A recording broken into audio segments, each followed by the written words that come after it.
पूज्य स्तुति जी के श्रीमुख से भक्ति कथाओं और भजनों का आनंद उठाते रहने के लिए चैनल को सब्सक्राइब करें और दबाइए बेल आइकन को, जिससे हमारी वीडियो आप तक पहुंचे सबसे पहले। एक बार एक आचार्य कथा कह रहे थे।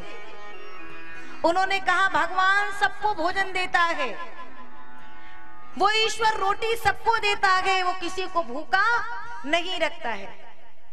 अब महाराज जैसे ही एक भक्त निकला ना और उसने जो ही वहां ये बात सुनी तो उसको लगा वो भगवान सबको देता है, तो फिर हमें तो कुछ करने की आवश्यकता ही नहीं है। जब रोटी भगवान देंगे, भोजन प्रभु देंगे, तो मुझे कहीं जाने की आवश्यकता नहीं है। अब वो अपना काम धाम सब छोड़ के बैठ गया एक स्थान पे।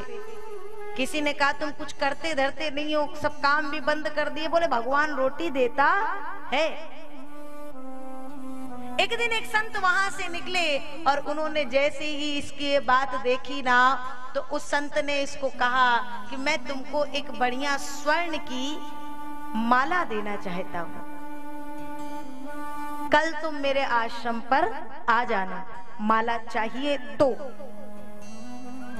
उस भक्त ने सुना, संत गए, पर अगली ही प्रातः वो भक्त दौड़ करके संत के आश्रम में पहुंच गया। भाई माला पाने की, स्वर्ण की माला है, ललक गए पाने की, दौड़ करके पहुंचा। महाराज कहाँ गए मेरी वो माला?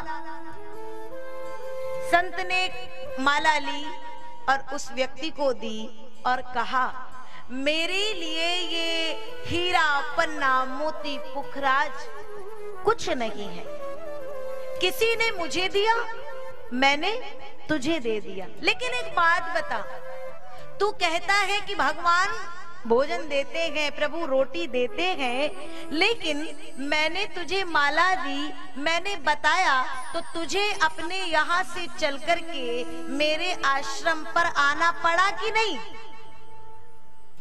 आना पड़ा ना? और तू ना आता तो ये स्वर्ण की माला तुझे मिलने वाली नहीं थी। यदि इसे पाने की चाह है तभी तू यहाँ तक चल करके आया है। वैसे ही वो ईश्वर भी तुम्हें भोजन रोटी ही नहीं, वो सब कुछ देने को तैयार है जो कि तुम चाहते हो, परंतु जरा इन कदमों को चलाना होगा।